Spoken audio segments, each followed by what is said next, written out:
Salut, je suis Christelle, ici de la chaîne Académie de la Nouvelle Conscience. Alors, une petite vidéo pour parler des différentes étapes de l'éveil d'un individu pour Christelle ici. Pour celles et ceux qui ne me connaissent pas, je suis un être né éveillé et illuminé depuis 2012, c'est-à-dire depuis l'activation en grande de ma Kundalini, une Kundalini tri-unitaire avec des mouvements ascendants, descendants et l'unité des deux. Alors, les différentes étapes de l'éveil d'un individu. Alors évidemment, je vais parler de mes expériences. Ça vous résonne, tant mieux. Ça vous résonne pas, allez voir une autre vidéo qui sera plus en adéquation avec votre réalité. Je cherche à convaincre personne, une fois encore. Je partage que mes expériences, en tout cas dans cette vidéo. Donc pour moi, en fait, l'éveil d'un individu qui va vers son unité, puisqu'en fait... moi, je partage particulièrement l'unité, hein, le fait d'aider des personnes à aller vers leur unité, qui correspond à tout simplement l'unité de la conscience universelle et du corps physique qui permet à un individu de fonctionner sur ses pleins potentiels, dans la joie, la bonne humeur, la connaissance de soi, la fluidité, la légèreté, bref, vivre pleinement incarné dans une dimension plutôt sympathique, au-delà de la souffrance qui est plutôt ambiante sur la planète Terre. Alors, l'éveil d'un individu, pour moi, les différentes étapes. Donc, les différentes étapes, pour ma part, ça a été de... alors, je ne vais pas parler que de moi, je vais parler de moi et d'une façon générale. Un individu lambda, imaginons, lambda dans le sens métro, boulot, dodo, matière. C'est-à-dire, pour moi, lambda, ça veut dire, c'est pas péjoratif, hein, ça veut dire quelqu'un qui est profondément terre à terre. C'est-à-dire qui ne croit que en ce qu'il voit et avec ses yeux physiques, et qui est profondément dans la matière, c'est-à-dire que sa prédominance d'expression et de comment on appréhende les choses, on appréhende les choses vis-à-vis de la matière. Voilà, on croit en ce qui est tangible, hein, ça c'est bien dur, c'est tangible, j'y crois. Voilà, c'est une petite bouteille d'huile essentielle, je la vois, donc j'y crois. On est essentiellement dans la matière, on est en quête de matière, c'est-à-dire que l'accès au bonheur se fait essentiellement par la matière, l'accès à l'amour se fait par la matière, la possession des corps, l'accès à... Bref, tous nos différents centres énergétiques sont comblés essentiellement avec un rapport à la matière, ce qu'on appelle la matière. Et donc, à un moment donné, il y a une évolution. C'est-à-dire qu'on commence à appréhender le fait qu'il y a autre chose que de la matière. Il y a autre chose que de la matière. Et donc, dans les premières considérations, on a des considérations, alors quand on est vraiment terre à terre, eh bien, il y a une chose qui se produit, qui est très importante. C'est que on pense qu'il y a une naissance, il y a une vie, et puis il y a une mort, et ensuite c'est fini. Je crois que c'est ça la première des ouvertures d'un être qui va vers son éveil, c'est à un moment donné prendre conscience que finalement, il y a autre chose après la mort, en fait. Voilà, pour moi, c'est une des premières ouvertures. Une des premières ouvertures de changement d'état de conscience. Et pour moi, l'évolution passe justement par l'émergence de la conscience. C'est pour ça qu'on parle beaucoup du retour du principe féminin, de la connaissance, de l'amour universel, qui effectivement élargit nos compréhensions sur la nature de chaque chose. Élargit ce qu'on pensait qu'une chose elle était cela, et puis au final il y a une dimension plus vaste de cette même chose où la mort n'est pas ce que l'on croit, n'est pas la fin, mais plutôt un éternel recommencement. Donc il y a cette première étape qui se produit à un moment donné de la vie de cette façon-là, ou alors on commence à appréhender, parce que pour moi le fait d'appréhender l'après-mort, enfin l'après-vie on va dire plutôt, eh bien, c'est appréhender le fait que, au-delà de notre aspect matériel, on est quelque chose de plus vaste. C'est-à-dire, il existe autre chose qui est vivant aussi, et qui est plus vaste et qui est immortel. Ça s'appelle l'énergie. L'énergie, alors il y en a qui vont appeler ça l'âme ou la conscience, ou bref, c'est une particule en mouvement, voilà, une particule en mouvement qui compose la vie, hein, agglomérée avec plein d'autres choses. Il y a toute une composante qui crée la vie avec la conscience, hein, conscience manifestée, mais avec différents stades de cette conscience qui est manifestée. C'est-à-dire il y a plusieurs royaumes, un royaume animal, le royaume des insectes, le royaume végétal, le royaume des elfes, le royaume de... Bref, il y a plein de dimensions différentes, et du coup de consciences différentes, et donc de fonctionnements différents, donc d'ADN différents, bref. Et donc on commence à se dire, ah bah finalement, parce que soit on vit une expérience, voilà, qui nous prouve, voilà, parce qu'on a besoin, quand on est très terre à terre, très cartésien, qu'on fonctionne essentiellement avec le cerveau gauche, la logique, eh bien on a besoin de preuves pour avancer. Soit des preuves, soit à un moment donné, on lâche les notions de preuves qui sont relatives au contrôle, on veut tout contrôler, non, non, cartésien, terre à terre, il faut me prouver par A plus B que 1 plus 1 font 2, et en fait, non, du 1 et le 2 forment 3. Il y a d'autres mathématiques où 1 plus 1 ne font pas 2, mais font 3. Donc voilà, il faut lâcher à un moment donné la logique du cerveau droit qui, voilà, qui met des petites cases, des petites étiquettes à tout. Voilà. Tout est bien logique, tout est... Parce que la logique, non pas que ce soit mal, tout est bien dans l'équilibre. Voilà, on peut utiliser un petit peu de ça, un petit peu de ça, le mental un petit peu comme ça. On utilise nos outils d'une certaine façon. Et quand c'est trop d'un côté, trop de l'autre, et bien là on est déséquilibré et du coup on ne va pas vers notre unité, on va vers le déséquilibre que la conscience universelle tend à rééquilibrer en permanence, parce que la vie dans sa dimension la plus vaste tend toujours à rééquilibrer vers des chemins les plus harmonieux, même quand on vit le chaos.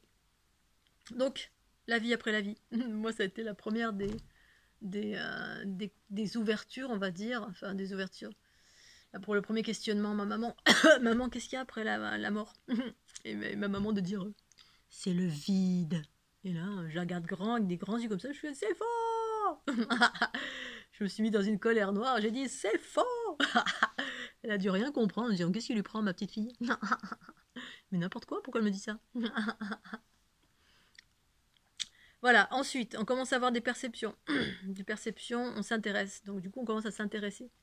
On s'intéresse, la vie après la vie, on commence à avoir des lectures sur ce genre de choses. Donc du coup, là, on commence à rentrer dans les entités, le monde invisible, de l'après-vie. Parce que quand on est dans l'après-vie, ben, forcément, à un moment donné, voilà, ça explique un petit peu les choses qui nous faisaient peur auparavant, hein, les fantômes, les poltergeists, parce qu'en fait, ici-bas sur la planète Terre, c'est un peu comme si on sortait du Moyen-Âge et que tout a été un petit peu... toutes les manifestations étaient considérées comme quelque chose d'occulte. On a beaucoup de références de films qui faisaient peur, l'exorciste, bref, on a plein de curseurs comme ça, là, de la magie noire, on a très très peur, du coup on veut surtout pas savoir, non, non, non, non, il y a un fantôme, non, non, non, j'ai peur des fantômes. Parce qu'on a une vision très péjorative de tout ça, parce qu'on a été conditionné par maman, pépé, mémé, le cinéma, la société, les expériences des uns et des autres. Parce qu'effectivement, on sort de l'âge du Moyen-Âge, hein, de l'âge occulte, en fait, pour aller vers la conscience amour, qui finalement offre un nouveau regard. Mais ça arrive plus tard, la conscience amour. C'est à force justement de déblayer, nettoyer, et ça arrive plus tard aussi, cette conscience de nettoyer. On s'intéresse à la vie après la vie, les entités, du coup, qui potentiellement nous entourent, potentiellement peuvent être là, en même temps que nous. Je suis là en train de vous parler, peut-être qu'il y a une entité à côté, là, ou un autre monde, dans la multidimensionnalité des multivers, avec des gens qui sont en train de s'affairer à faire autre chose. tout en ayant conscience que j'en ai pas conscience, du coup, voilà. En sachant que, voilà. Au début, on s'y intéresse, et puis après, on lâche. Enfin, pour ma part, ça fait longtemps que j'ai lâché, parce que des vérités se sont fait jour. Mais au début, on s'intéresse, bien sûr, et le fait de s'intéresser, ça élargit notre champ des possibles. C'est-à-dire qu'à un moment donné, on était là, puis après, ah tiens, on est vivant après la vie. Alors qu'est-ce qui se passe? Qu'est-ce que c'est que cet endroit? Où est-ce qu'on va? Alors si on est, selon comment on a été formaté, si on est dans la religion catholique, on va se référer à l'enfer, au paradis. Si on est dans telle religion, bref, selon les religions par lesquelles on a été baigné ou conditionné, on va avoir une idée par nous-mêmes, ou on va s'orienter d'une façon objective vers des lectures qui sont objectives, qui nous attirent, pour savoir ce que c'est tout ça, ou alors tout simplement, outre le fait qu'on s'interroge, on peut vivre des choses, c'est-à-dire on peut avoir des expériences par nous-mêmes, hein, sans qu'on ait cherché à avoir ces expériences. C'est comme les gens qui vivent des Kundalini alors qu'ils savent absolument pas ce que c'est, et que ça leur arrive, hein, en ayant un accouchement, en ayant reçu un choc sur le coccyx, bref, il y avoir plein de circonstances qui font qu'une Kundalini s'active, et puis si on n'a pas été averti, voilà, ou des personnes qui voient des entités, hein, qui se lèvent au beau milieu de la nuit parce qu'on entend quelque chose qui parle à notre oreille, on entend un bruit, puis là on ouvre les yeux, puis là on voit entre guillemets un fantôme, et là on se dit oh, qu'est-ce que c'est? Et on a le choix entre deux réactions. Les deux réactions, c'est je remets ça à la poubelle, et puis je mets tout ça à la poubelle parce que j'ai rêvé, voilà. Moi, j'ai rêvé, je suis folle, n'importe quoi. Ou alors, on a confiance et on se dit, bah, j'ai bien vu quelque chose. Alors, du coup, ça nous interpelle et on va creuser. C'est-à-dire, on va partir en quête. Et c'est ça l'éveil d'un être, c'est qu'on part en quête de compréhension, de savoir, ben, effectivement, ici, moi, le petit être humain incarné, qui ne croit pas en telle ou telle chose, mais peut-être que ces choses existent. Hein. La vie va me montrer, ou le destin, ou les rencontres, ou peu importe, va m'amener vers ces chemins. Du coup, j'ai commencé à me renseigner, ou rencontrer des gens, ou regarder des vidéos, regarder des livres, regarder des gourous, parce que j'ai vécu une expérience un peu hors norme. Oh là là, j'ai vu un fantôme, ça fait trop peur. Oui, ça peut faire peur, effectivement.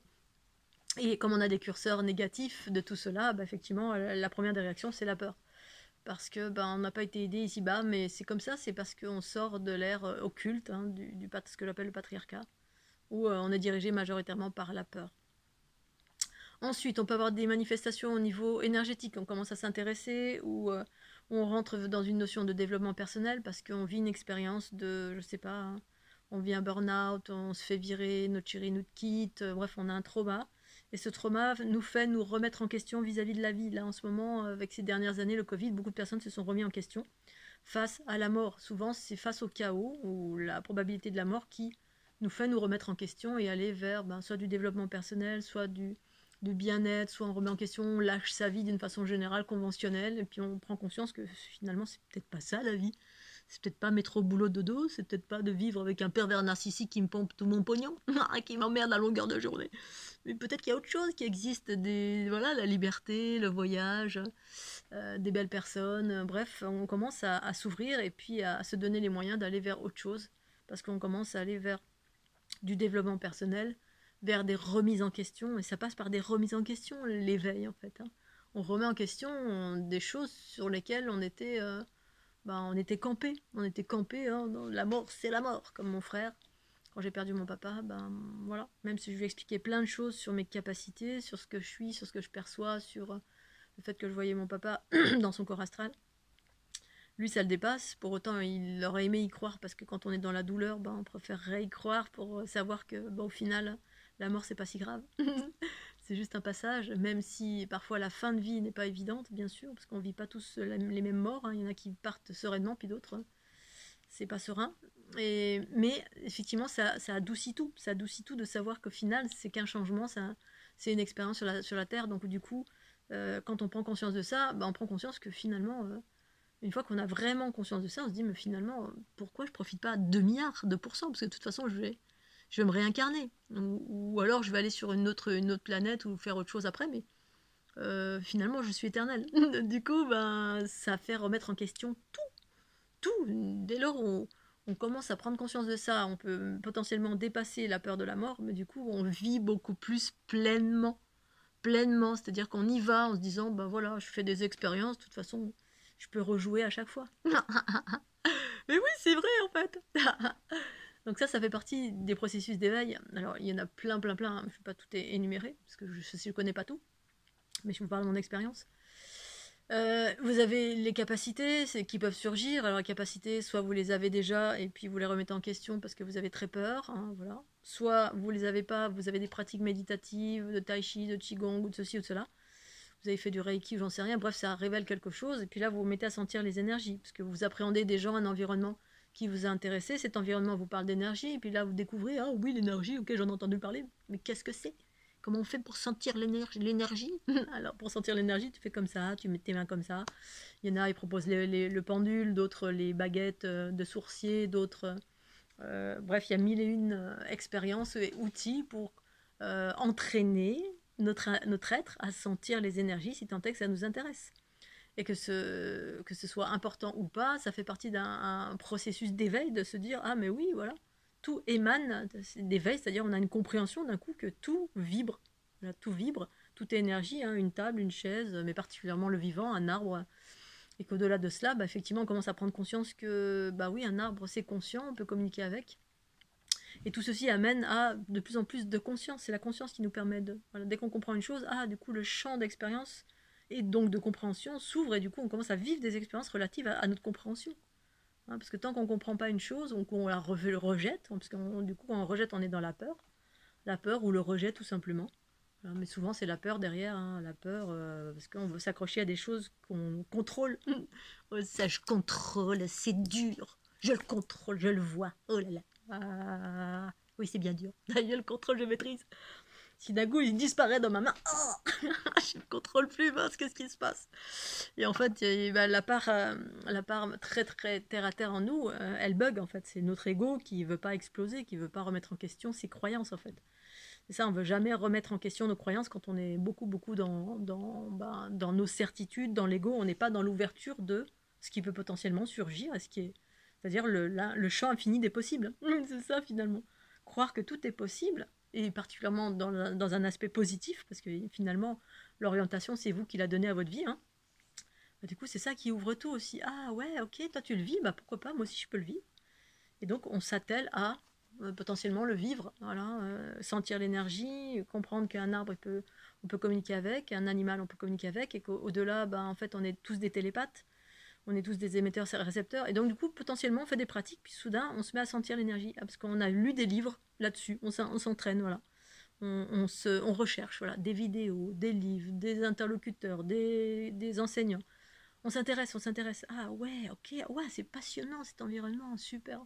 Pareil, on va s'intéresser au corps astral, on va s'intéresser au troisième œil, on va s'intéresser au chakra. En fait, une fois qu'on a mis le doigt dedans, alors potentiellement on commence à s'intéresser au monde invisible relié à l'énergie, c'est-à-dire mon corps ici, là, ici tout est composé d'énergie, sauf qu'il y a une énergie qui est dense que notre corps peut appréhender. Il existe d'autres mondes, mondes ou d'autres curseurs de notre corps qui peuvent appréhender la notion d'énergie. Parce que mon corps est fait d'énergie. Les scientifiques ont vraiment identifié ça, c'est-à-dire de particules en mouvement, mon corps, voilà. Mais mon corps physique me permet que de voir ce corps-là physique. Il ne me permet pas de voir autre chose. Mais en fait, c'est pas qu'il vous permet pas, c'est qu'il faut vous entraîner. C'est que vous avez des capacités. Mais soit on est né avec, et puis parce qu'on a récupéré du bagage familial. Et donc il y en a, c'est pas un don, et puis certains ont un don, d'autres pas. En fait, on a tous le don, on a tous des curseurs de percevoir plein de choses. Hein. Après, les choses sont juste diverses et variées selon qui on est, d'où on vient. Mais on a tous cette capacité, mais sauf qu'il y en a qui ont récupéré du bagage de papa, maman, pépé, mémé, et donc du coup naissent avec, parce qu'ils récupèrent un héritage, c'est pas compliqué, hein. Ils n'ont pas eu besoin de faire des efforts, c'est comme quand on est avec des parents riches, ben, on n'a pas eu besoin de faire des efforts pour avoir de l'argent. C'est la même chose. Si on est né avec des parents qui étaient guérisseurs, guérisseuses, médiums, sorcières, ou j'en sais rien, dans plusieurs vies, bah oui, vous récupérez un bagage énergétique, parce qu'on a le bagage physique relié à l'énergie vitale, et énergétique relié à une énergie qui vibre plus vite, l'information en fait, l'informationnel qui reste effectivement dans le corps astral. Et puis dans certains espaces de notre corps, des différentes dimensions de notre corps, où on récupère du savoir en fait. On récupère et de la génétique, hein, les bobos, les forces et les forces physiques et les défauts physiques, et on récupère les forces de la conscience et les défauts aussi. Voilà, c'est pour ça que dans tout ça, on doit faire du tri ensuite. Et progressivement, il y en a qui sont tout le temps en quête de pouvoir et de potentiel, c'est-à-dire les potentiels reliés à l'énergie, donc reliés à la guérison ou reliés à la magie, ça dépend. Hein. Il y en a qui ont des appétences pour la magie et veulent contrôler le monde. Contrôler le monde, le pouvoir, on va ouvrir le grand grimoire. Formule magique pour avoir 300 millions d'euros. Formule magique pour faire revenir mon chéri d'entre les morts. On devient un apprenti sorcier. Pas forcément dans le bon côté des choses, ou pour faire du mal à quelqu'un, ou alors on va vers la conscience, et puis les aspects lumineux, hein. La conscience, pour moi, c'est la conscience amour, c'est le soi supérieur, justement, qui jalonne notre chemin, au-delà de l'aspect égotique de l'être, duquel on est pourvu quand on arrive ici-bas sur la planète Terre, hein, on a les deux. Mais il s'agit de faire émerger cette conscience amour, justement, pour jalonner le chemin le plus harmonieux possible pour soi et pour ceux qui nous entourent, dans toutes les dimensions de notre être. Donc du coup, effectivement, on commence à appréhender le monde des énergies, le fait qu'on puisse avoir un pouvoir sur les autres, voilà. Donc se rendre compte qu'on est un être magnétique. On peut dire à quelqu'un, tiens, jette-toi du pont, il se jette du pont. Puis là, on peut se dire, oh, il se jette du pont, ouais, j'ai un pouvoir sur quelqu'un. Oh là là, j'ai le pouvoir sur le monde. Oh là là, quand je parle, les gens boivent mes paroles. Je peux les manipuler. Et donc là, ça fait partie des processus d'éveil. Soit on va dans le pouvoir, il faut encore, soit on va dans la conscience, c'est-à-dire on prend conscience de ça, mais après on fait attention justement de modifier, de ne pas faire en sorte de manipuler les gens, mais de leur laisser le libre arbitre à chaque instant, dans vos pensées, paroles et actions. Quoi d'autre? Les curseurs, donc la conscience, l'énergie, une fois qu'on manifeste, on commence à sentir les énergies, ben voilà. On peut s'intéresser à 4 milliards de choses, hein, parce que j'étais en train de dire justement le corps est fait d'énergie, c'est une énergie qui circule plus lentement. Et après, on va s'entraîner à sentir davantage les énergies, donc avec les mains ou avec le pendule, ou voilà, ce qu'on cherche, tous ces côtés un petit peu qui sont relatifs au savoir. Voilà, savoir, avoir des informations, oui. Est-ce que mon chéri m'aime? J'ai fait le pendule. Là. Bref, il y a plein d'outils.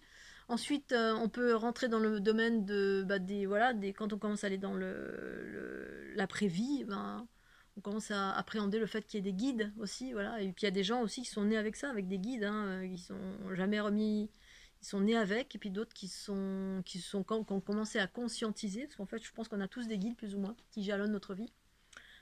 Et ensuite, ben, on conscientise ou pas qu'effectivement, il y a des êtres autour de nous qui sont là pour nous aider, entre guillemets, qui ont un œil sur nous. Donc pareil, une fois encore, on commence à s'intéresser, et puis là, on commence à rentrer dans les domaines des anges, des archanges, des guides, des maîtres ascensionnés, de Métatron, bon bref, tout ce qui existe à ce jour, qui a été vécu et conscientisé par certains, qui sont devenus des courants ésotériques ou une conscience, voilà, tout simplement, hein. Et qui permet à chacun de se reconnaître ou pas, ou d'être en connexion ou pas. Pour la compréhension de tout ça, c'est de comprendre que ces êtres sont là pour nous aider. Ok, alors je vais demander de l'aide. Voilà, pour améliorer notre vie. C'est-à-dire, si on a une vie chaotique, ou si on n'a pas une vie chaotique, mais que on trouve ça fun, hein, parce qu'au début on trouve ça fun, on se dit oh là là, on rentre dans le monde des bisounours, en fait, pas des bisounours, c'est Disneyland, oh là là, il y a des anges, je peux demander aux anges qui peuvent me guider, oh super. Et du coup on commence à rentrer dans cet environnement, parce qu'on est curieux d'un côté, ou d'autre part parce que ça répond à des choses qu'on vit déjà, mais on n'avait pas de mots à mettre dessus, c'est-à-dire on avait toujours eu la sensation d'être protégé, et on s'est rendu compte dans la vie, toutes les circonstances, on se sentait protégé, hein. Moi je me suis toujours sentie protégée aussi quand j'étais jeune, mais j'ai l'impression que je me suis carrément motivée dans ce sens, c'est-à-dire que j'ai décidé un jour que j'étais protégée, voilà. Et je crois que ça a été, j'ai dû le décider pour rassurer ma maman. T'inquiète pas maman, j'ai une bonne étoile. J'ai choisi un jour où j'ai une bonne étoile. Et effectivement, c'est ça la différence entre on a des êtres qui nous protègent, et puis le fait de créer nous-mêmes, on a des projections de nous-mêmes, on crée des choses dans le monde astral qui font que on est protégé par nos propres projections. C'est-à-dire on a choisi un jour qu'on était protégé, qu'on avait une bonne étoile, et du coup on a créé ça nous-mêmes. Bref, il y a différents chemins. Ensuite, il y a le chemin de, voilà, quand on vit des choses un peu compliquées dans la vie aussi, hein, c'est toujours relié aux choses compliquées.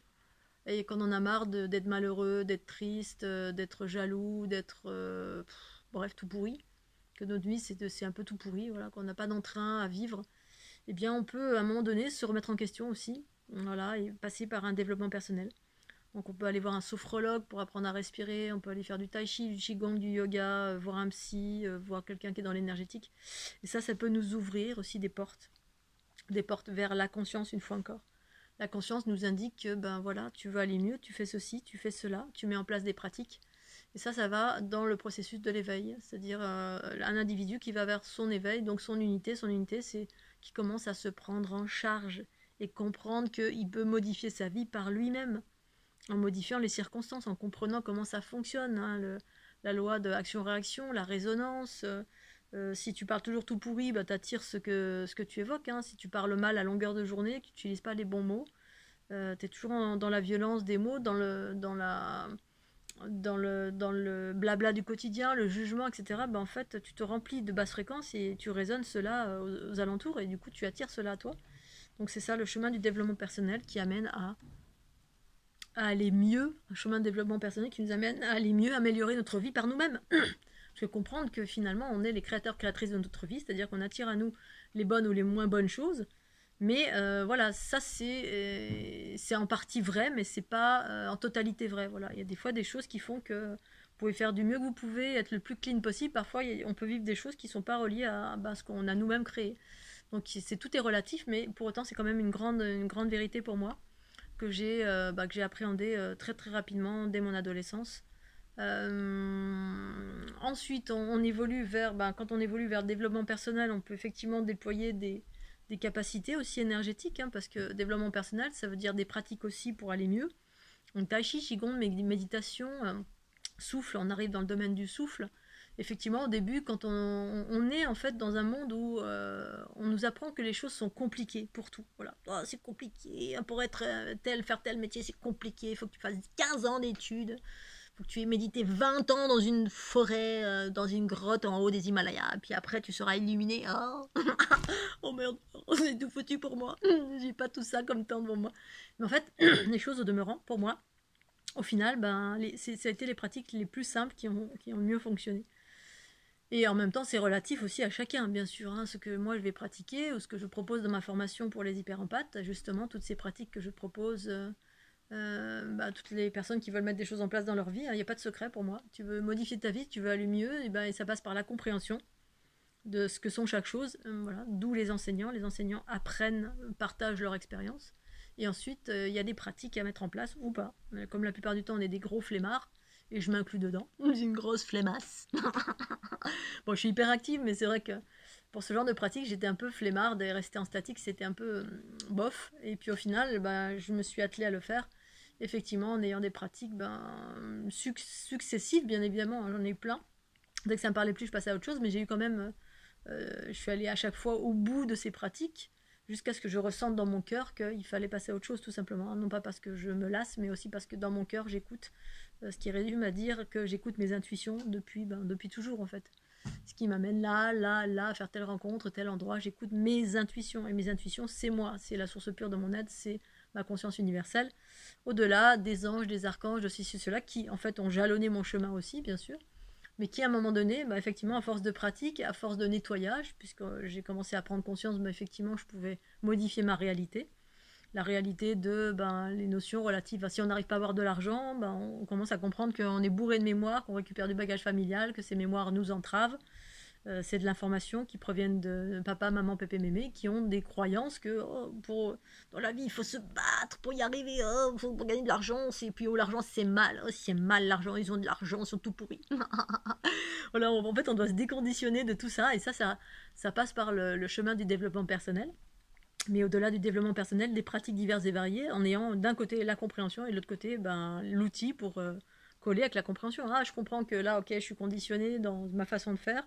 Cette façon de faire, elle est limitée, mais du coup, je peux pas aller plus loin dans ce que je veux voir advenir dans ma vie.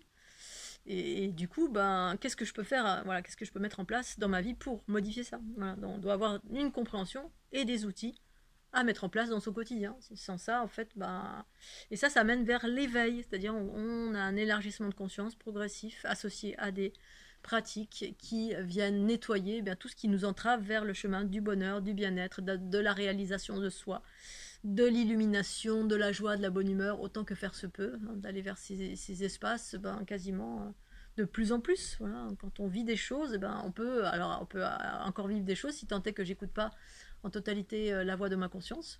Et si je les vis, je vais me mettre moins de temps pour récupérer que peut-être je ne le faisais avant, ou je mettais plus de temps pour, quand je vivais un trauma, je mettais plus de temps pour m'en remettre, parce qu'on est bourré, on est des émotions sur pattes, et en fait on est tout le temps piqué au vif pour tout, en fait. Enfin pour tout, ou pour certaines choses, voilà, la plupart du temps c'est relié à l'amour, ou...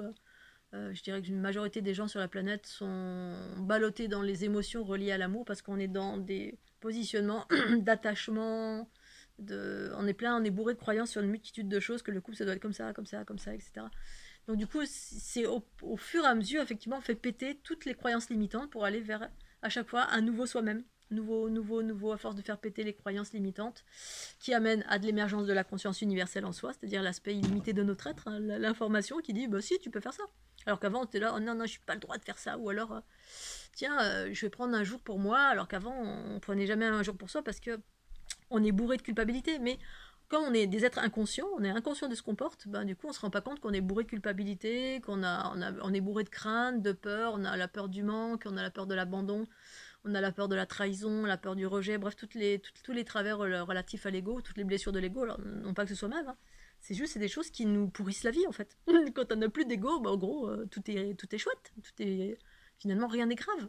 Bon, hormis quand on commence à rentrer, si on vit une maladie, voilà, ça c'est autre chose, mais de ce qui est du comportement, notre comportement au quotidien, c'est-à-dire notre façon de réagir, notre façon d'être, notre façon de bouger, d'avancer, d'actionner librement, sans être conditionné par un truc qui dit oh, non, non, non, non, non, non, je peux pas mettre cette jupe là, non, je peux pas mettre un truc ralafouf, sinon on va me prendre pour une pute. Bref, on est bourré de conditionnement alors qu'en fait c'est génial.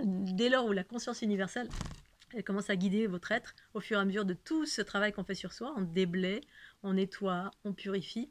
La conscience, elle est purement joyeuse. Oh, ok, vas-y, expérimente, c'est super chouette. Mais des belles choses, voilà, des belles choses. Hein, des belles choses, c'est relatif. Hein. L'expérience, elle est ce qu'elle est. Voilà, on va des expériences les plus tordues aux plus belles. Mais c'est la notion de la conscience universelle qui voit cette beauté. Voilà, après... et ça dans toutes les dimensions de notre être, tout en étant dans la bienveillance de notre être et la bienveillance de ce qui est autour de nous, hein, autant que faire se peut. Mais la priorité, ça vous devenez un être où vous êtes en priorité face à votre intégrité. Vous avez recouvré au fur et à mesure du travail personnel que vous avez fait sur vous, un travail de nettoyage essentiellement, qui permet ensuite, en parallèle, de déployer les capacités relatives à la conscience universelle, qui, au-delà de la matière, perçoit des choses et comprend. Voilà, parce que c'est surtout ça, la plupart du temps, on est relié que aux curseurs du corps, les curseurs du corps qui nous disent ah là là j'ai envie de cette personne là, voilà, on sort en discothèque, boum, quelqu'un nous fait un grand sourire ou veut danser avec nous et tout, puis soudain on a une super envie de faire l'amour, alors qu'en fait c'est pas nous qui avons envie de faire l'amour, c'est qu'on a reçu une projection sexuelle, et puis cette projection sexuelle elle est rentrée au niveau du chakra racine, ça a mis en exergue vos hormones, au-delà de l'aspect chimique qui précède, on va dire, l'aspect énergétique qui vient juste après. Bref, c'est de savoir comment ça fonctionne progressivement au niveau de la matière et de l'énergie. En fait, la matière, c'est de l'énergie. Mais la matière, on va dire la densité, les énergies de la densité et les énergies du plus cosmique qui nous donnent de l'information sur qu'est-ce que je ressens. Quand je pense à une chose, est-ce que cette chose-là que je pense, c'est moi? Si, je suis en train de vous parler, puis soudain, je vais avoir des pensées de mort ou de ceci ou de cela. Je vais être super mal, hyper angoissé, la boule dans la gorge d'un coup d'un seul. Eh bien, quand je suis suffisamment conscient, à un moment donné, à force de développement, à force de travail, à force de pratique, eh bien, je prends conscience que, ah tiens, cette chose-là ne m'appartient pas, je me pose. Voilà, je peux utiliser la conscience universelle qui commence à diffuser, nous gouverner à la place de l'ego qui finalement enferme tout, hein, c'est que des basses fréquences, ou alors on réagit que dans la survie, la peur, la méfiance, il va y avoir une catastrophe, hein. ou Bref, on commence à rentrer dans le domaine de la conscience de plus en plus, que finalement, ça n'est que ça, hein, la conscience qui émerge et qui commence à habiter le corps et orienter le corps dans les meilleures dispositions. C'est-à-dire, plus dans les notions de peur et dans la notion d'amour essentiellement, enfin majoritairement, on va dire, plus ou moins. Et puis, ou d'indifférence, de neutralité, hein, c'est-à-dire, là, il y a cette chose, elle est comme ça, puis en gros, je m'en fous, voilà. Quelqu'un me crie dessus, il n'est pas d'accord, je m'en fous. Soit je rentre en réaction ou en action tout court, pas en réaction mais en action, puis je vais dire à l'autre, voilà, tu es en colère avec ça, ça et ça, voilà, permets-moi de te dire que ça, ça et ça. Ça peut mettre de la conscience. Ou alors on prend pas la peine, parce que prendre la peine d'exprimer une chose selon qui c'est, à quel moment c'est aussi de l'énergie qu'on dépense.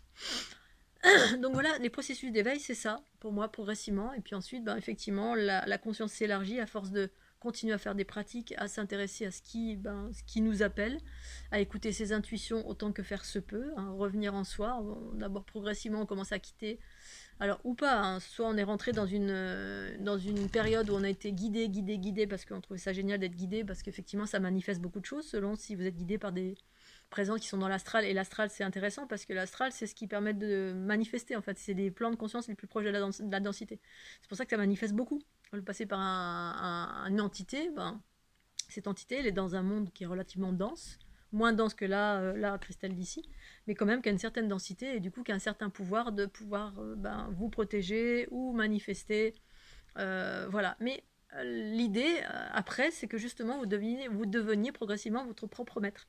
C'est qu'à un moment donné, et moi c'est ce dans quoi je m'inscris, donc ça veut dire ce que vous avez fait avant, ou ce là où vous en êtes en ce moment, c'est juste et parfait, parce qu'on est tous en transition, en évolution, en compréhension, pour ensuite aller vers son autonomie, qui parle justement de s'abroger de la connaissance extérieure, des guides extérieurs, mais c'est un peu dans la continuité. Avant on avait papa, maman, ensuite on a papa, maman, déesse à l'extérieur, un dieu ou déesse qui nous protège, ange, archange, guide. c'est ok. Parce que justement, on est à l'ère des petits-enfants et on est en train de devenir un adulte. Et l'adulte lâche la main de celles et ceux envers qui demandait tout le temps la protection, on demandait tout le temps, tiens, comme le bon génie, vas-y, manifeste ceci ou cela. Et c'est parfait parce que quand on a besoin, on a besoin.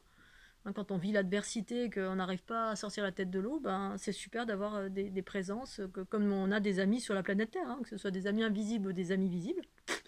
C'est super génial.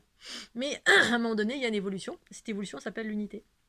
L'unité totale ou partielle, mais on va dire en majorité, de la conscience universelle qui commence à infuser le corps en totalité. Et là, vous commencez à être votre propre penseur, votre propre gourou, enseignant, c'est-à-dire vous n'avez plus besoin de connaissances extérieures pour savoir comment orienter votre vie, comment penser, comment vous habiller, si vous mettez un short à la fouf ou pas, avec des barasis ou pas. Voilà. Et qu'en gros, vous n'avez plus rien à faire de ce que les gens pensent, vous vous éclatez parce que vous êtes dans la pureté du cœur, et que pour vous, tout est un jeu. Tout est un jeu harmonieux, tout est manifestation dans la joie, la bonne humeur, la grâce, le sacré. Et vous savez exactement ce que vous voulez faire, quand vous voulez le faire, comment faire les choses, dans quelle direction aller.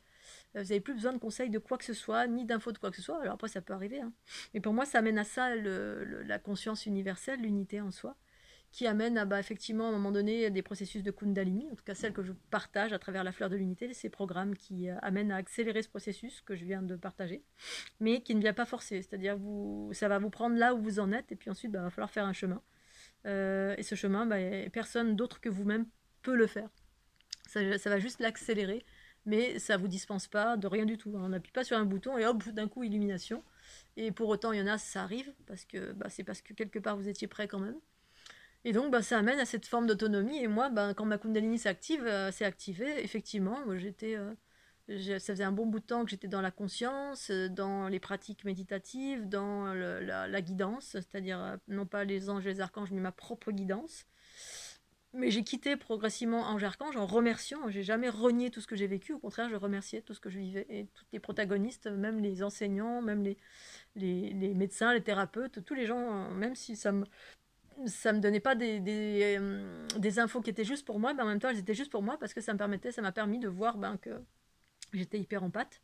Voilà, j'ai déjà expliqué ces passages là, quand j'allais pour la spasmophilie faire des soins et puis qu'au final la personne me faisait de la médiumnité et puis elle me parlait de quelqu'un d'autre que moi. Puis au bout d'un moment je me suis dit mais quand même c'est bizarre. Elle parle pas de moi, là, elle parle de la personne à qui je vis. Du coup ça m'a fait prendre conscience que du coup j'étais hyper en pâte tout simplement, mais ça a mis du temps parce que j'ai appris toute seule, personne me l'a indiqué, personne m'a dit ce que c'était, quand, comment, pourquoi, parce que c'est quelque chose qui est très mal connu. L'hyper-empathie, kinesthésique, en fait, c'est tout simplement être dans l'unité et puis être connecté à tout ce qui nous entoure. On est connecté, on est traversé ou on absorbe. Et puis on revêt de ces informations qui ne sont pas les nôtres et soit on s'en sépare, soit on les transforme. Ça, c'est les processus qui ont surgi après, à partir de mes 35-40 ans, je dirais. Quand j'ai fait mon tour du monde, ces processus de transformation, à force de chercher, pratiquer, et qui amènent à l'autonomie, l'activation de ma Kundalini, à force de pratique et à force d'écoute aussi, surtout d'écoute, parce que l'écoute, c'était la priorité de mes intuitions qui me disaient, voilà, tu vas au Brésil, tu vas à tel endroit, tu vas à tel endroit. J'avais envie de voyager, et puis du coup, ça allait vite dans le bon sens. J'ai toujours été une voyageuse. Et à chaque fois, j'allais dans un endroit et ça m'éveillait, soit parce que je rencontrais une personne, soit il y avait un vortex cosmotellurique, un endroit qui vibrait très très fort, ou qui me réveillait, en lien avec la planète Terre. Et du coup, la Kundalini, effectivement, a engagé encore des paliers de montée fréquentielle qui m'ont permis cette fois-ci d'appréhender la géométrie, que j'étais composée de cela, bref, avoir accès à une multitude d'informations, mais dans une force, mais incroyable. Mon arrivée aussi dans le département de l'Aude, ce pays avec des grosses forces telluriques, c'était la première info qui m'avait guidée ici. D'ailleurs, j'en ai eu les retours maintenant, en fait, il n'y a pas si longtemps que ça, de me dire voilà pourquoi j'ai été guidée. La vraie raison, c'était pas les cathares, c'était les forces telluriques. Les lieux très très telluriques ici, à travers la montagne. Et il s'avère que c'est juste parce que moi, justement, je suis quelqu'un qui est tout le temps dans la montagne, qui suis une sportive, escaladeuse, etc. Biafferratiste, je sais pas si ça se dit. Et du coup, j'étais tout le temps dans les endroits vraiment qui étaient au poids de la nature, qui vibraient, qui me portait et qui apportait ce dont j'avais besoin pour me révéler en totalité. par rapport à là où mes intuitions m'amenaient à aller, en fait. Vos intuitions, c'est vous-même, en fait. Vos intuitions, la conscience universelle, porte-parole de la conscience universelle, au-delà des guides. Mais après, si vous êtes dans les guides, voilà, c'est votre chemin. Mais à un moment donné, effectivement, il y a l'unité nous amène à ne plus avoir de guide et à écouter sa propre guidance. Et moi, à un moment donné, c'était ça. Ça a été, je choisis la source pure de mon être, de communiquer avec la source pure de mon être quand j'ai commencé à m'émanciper des guides. Ça s'est fait naturellement parce que j'ai commencé effectivement à ces notions de channeling là, parce que j'avais quelqu'un autour de moi qui faisait ça, puis j'ai fait ça une fois, et puis j'ai senti que l'énergie qui descendait, c'était pas juste. Il y a tout en moi qui me disait non, non, arrête ça. Ok, donc du coup j'écoutais, et on passe aussi par cette phase de doute. La phase de doute, ça fait partie des phases de l'éveil. C'est-à-dire quand on commence à prendre son émancipation, il y a tout qui nous fait douter. C'est-à-dire toute la part en nous qui est survie, qui est implant, qui est entité, qui est la part qui remet toujours tout en question, hein, et ben, elle nous fait douter tout le temps. Ça c'est ça ou ça c'est ça? C'est ça ou c'est ça? On nous fait douter. Alors qu'en fait, en gros, moi je suis toujours née avec la science infuse, on va dire, pour moi-même. Hein. C'est-à-dire que j'ai toujours des bonnes intuitions. Mais on nous apprend pas à avoir confiance en nous, voilà, de nos intuitions. Ou alors ça nous amène dans le pouvoir, c'est-à-dire on a des intuitions, puis on se dit oh si c'est ça, mais en fait pour moi-même, voilà, sans chercher à imposer à qui que ce soit mes intuitions, j'avais des intuitions pour moi-même, parce qu'en fait il s'agissait de guider ma vie et non pas la vie des autres. C'était ma vie, mes intuitions pour moi-même, c'est tout. Il me serait pas venu à l'idée de dire oh toi tu devrais faire ceci, ah je sens ça. Et pour autant j'ai eu une période dans ma vie où ça a été ça pendant mon tour du monde, voilà, où mes voix intérieures me disaient, voilà, j'étais face à quelque chose, je voyais quelque chose dans l'invisible, et puis ça me disait fort, fort, fort de le dire à la dame. Donc j'ai pris 4 milliards de pincettes pour lui dire, bah voilà, peut-être c'est des conneries, mais je me permets de vous le dire. Oui, oui, allez-y, dites-le. Non, vous êtes sûr, je suis qui? Je me sentais pas légitime, en fait, à dire quelque chose à quelqu'un, parce que moi-même, j'ai horreur qu'on me dise des choses sans que alors que j'ai pas demandé, voilà. Si je demande un conseil, ok, mais si j'ai rien demandé, qu'on vienne naturellement me dire quelque chose, tiens, fais comme ceci, fais comme cela, en gros, ça me saoule, parce que j'ai pas demandé, voilà. Et donc, alors même si ça part toujours d'un bon sentiment, mais ce bon sentiment, souvent, il part du pouvoir qui est en nous, hein. On a un pseudo-pouvoir de connaissance ou de médiumnité ou ceci, cela, puis du coup on prend le pouvoir sur les autres, on laisse pas le libre arbitre à l'autre de choisir ce qui est juste et bon pour lui, ou de donner une info, mais seulement si l'autre le souhaite, voilà, sans obligation.